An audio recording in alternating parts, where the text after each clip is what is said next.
Hey y'all, welcome back to Life More Abundantly with Chauncia. I pray that you all are doing well.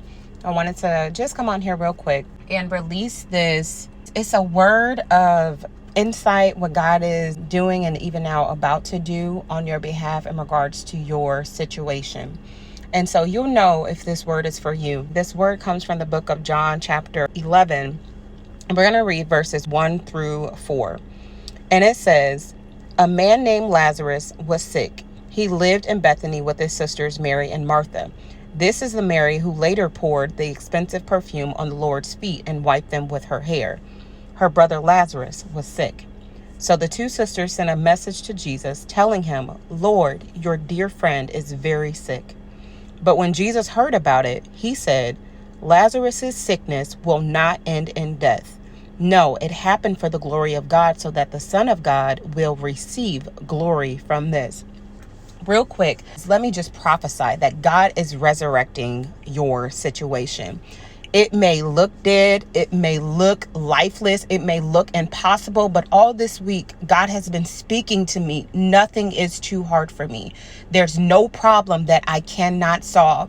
There is no problem that I cannot solve. There is no issue that I cannot fix. There is no circumstance that I cannot redeem, that I cannot restore, that I cannot replenish. There is nothing too hard for me. So I need you to get this in your spirit. I don't care if it's a bill situation. I don't care if it's a health situation. I don't care what it is. God will perform that which he has spoken over your life. This is happening so that the glory of God can be shown, can be seen, can come forth through this. I know you're tired of waiting, and I know that you may be weary, but whatever your situation is, God will come through. You got to get it out of your mind that if God comes through, there's no if with God. It's because God will come through. I'll praise him in advance. Because God is known for making a way out of no way, I will praise him in advance. Because God can do all things but fail, I will praise him in advance. It's because God, not if God. Speak those things that be not as though they already are. I don't care what it looks like in the natural realm. I will speak it until I see it.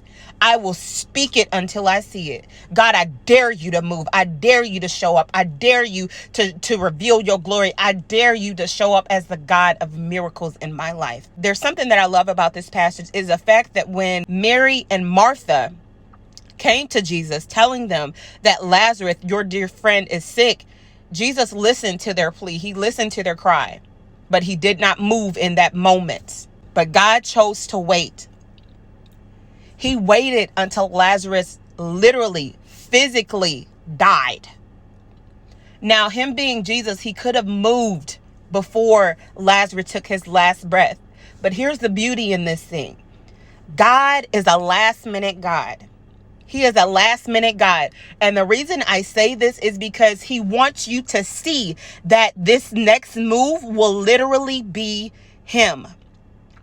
It will literally be him. At the last minute, he's going to come through. At the last minute, he's going to shift things in your favor. At the last minute, you will see and know that it was no one and nothing but God. Just in Lazarus' situation, the Lord waited a couple days, even after Mary and Martha came to Jesus. It says in verse 6, he stayed where he was for the next 2 days.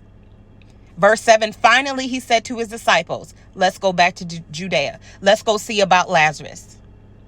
And God, Father, I receive that. God is saying it's time now. Let's go back to see my son. Let's go back to see my daughter. Let's go back to redeem my son. Let's go see about their situation. Let's make it happen now. Now is that time. Be encouraged. God has not forsaken you. He has not abandoned you, and he will never do so.